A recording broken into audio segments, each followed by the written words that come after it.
विसर्जनामध्ये आता उदाहरण सुरू करायचं असेल तर अजूनही आपल्याला एक 7-8 गोष्टी माहीत पाहिजे. त्या 7-8 गोष्टी बिलकुल पाठ करून घेतल्या तर कोणताच प्रॉब्लेम येणार नाही. त्याला नाव देऊ आपण लक्षात ठेवण्यासारख्या महत्त्वपूर्ण बाबी. लक्ष द्या बरोबर.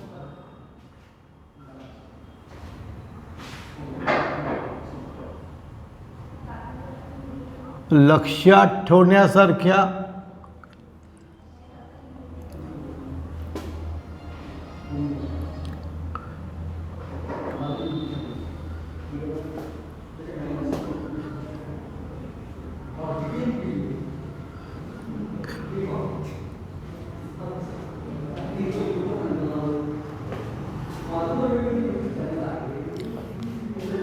लक्षात ठेवण्यासारख्या महत्त्वपूर्ण बाबी.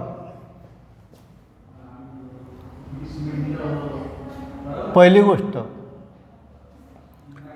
पैसा आला असेल तर रोख लेखा नावे होतो. पैसा गेला असेल तर रोख लेखा जमा होतो. बसलं डोक्यात. पैसा आला असेल तर रोख लेखा नावे, पैसा गेला असेल तर रोख लेखा जमा.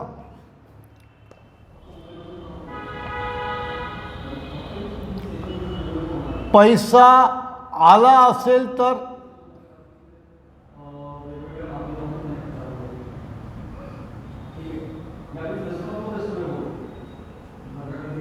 रोख लेखा नावे,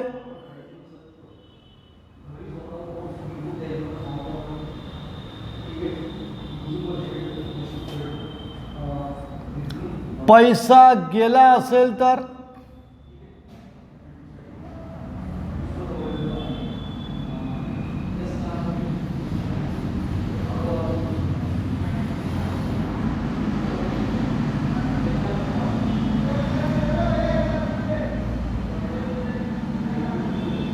रोख लेखा जमा. पैसा आला असेल तर रोख लेखा नावे, पैसा गेला असेल तर रोख लेखा जमा.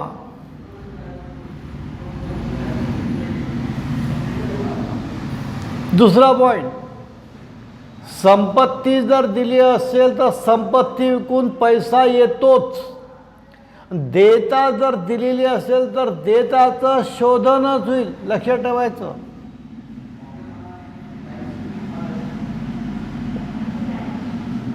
जर संपत्ती दिलेली असेल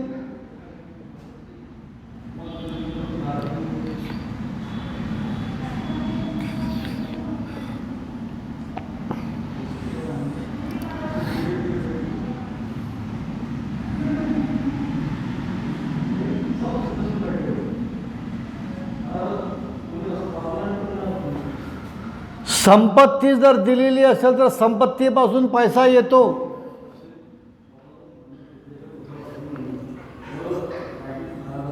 जर देता दिलेली असेल तर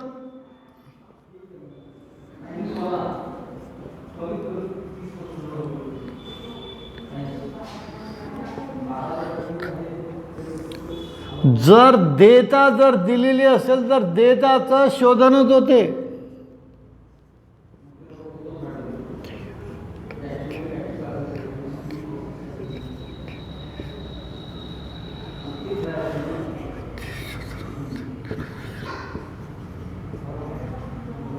झाले 4 पॉइंट. पैसा आला असेल तर रोख लेखा नावे, पैसा गेला असेल तर रोख लेखा जमा. संपत्ती जर दिलेली असेल तर संपत्तीपासून पैसा येतो. देता जर दिलेली असेल तर देताचं शोधनच होईल.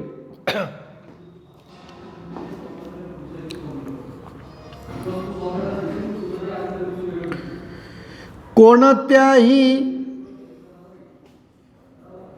समायोजनेचा दुसरा परिणाम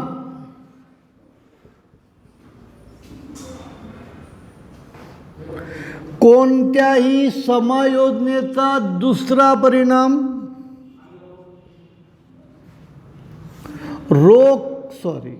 कोणत्याही समायोजनेचा दुसरा परिणाम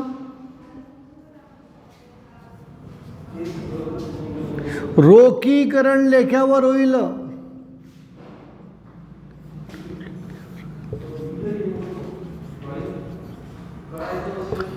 कोणत्याही समायोजनेचा दुसरा परिणाम हा कशावर होईल? रोखीकरण लेख्यावर होईल.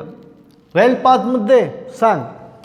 पैसा आला असेल तर रोख लेखा नावे, पैसा गेला असेल तर रोख लेखा जमा.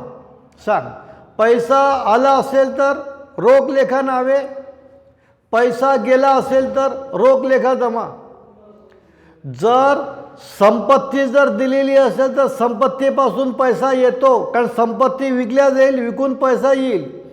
पैसा आला रोख लेखा नावे, पैसा येईल, पैसा आला म्हणून इथं काय होईल? रोख लेखा नावे.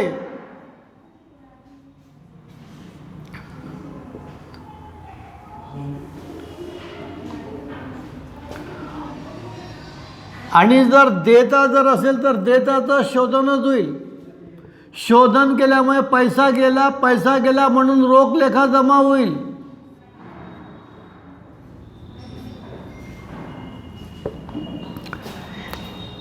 हा पॉईंट 5वा पॉईंट सर्वात महत्त्वाचा.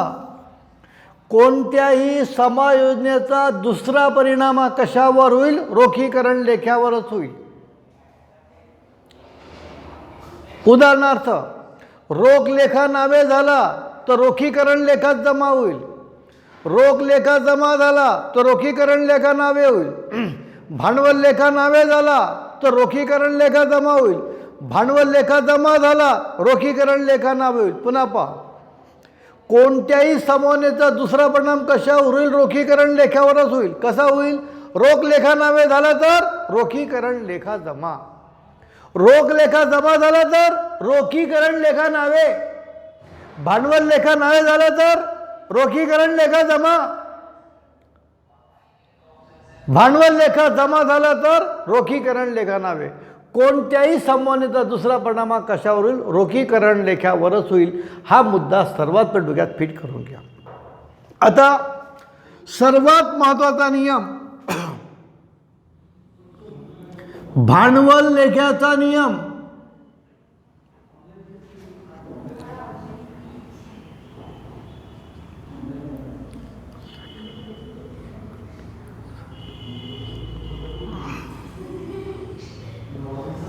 पाहता,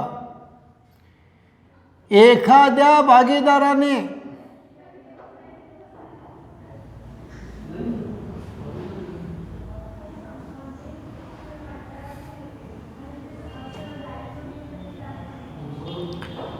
एखादी संपत्ती ठेवून घेतली,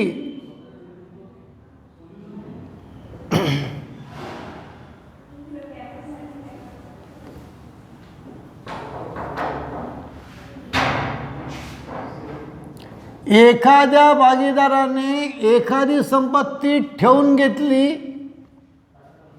तर त्याचे भांडवल कमी होते.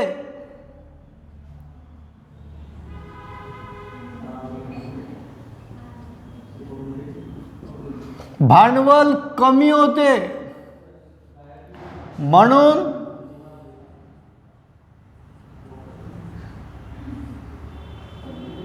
भांडवल लेखा नावे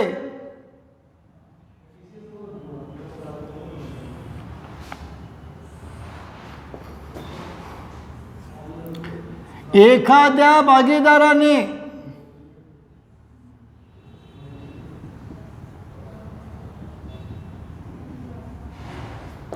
एखाद्या देयतेचे शोधन केले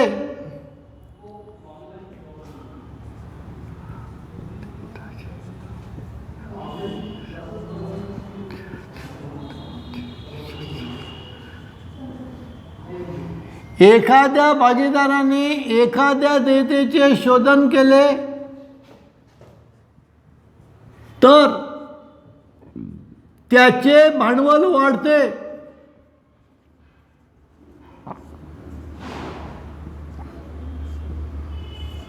भांडवलामध्ये वाढ होत असेल तर भांडवल लेखा जमा.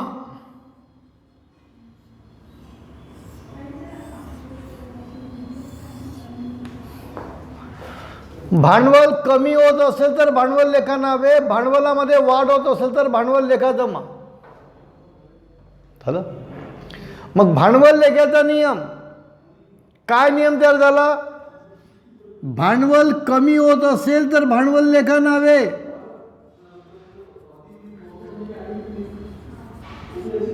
जर भांडवल कमी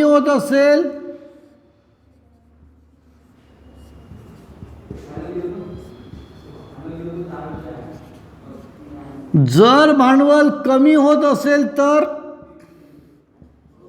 भांडवल लेखा नावे,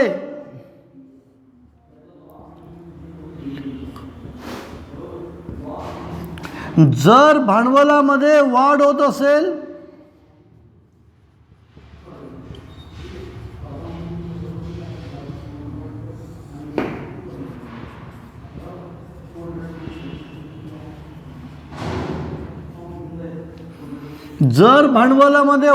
असेल तर भांडवल लेखा जमा,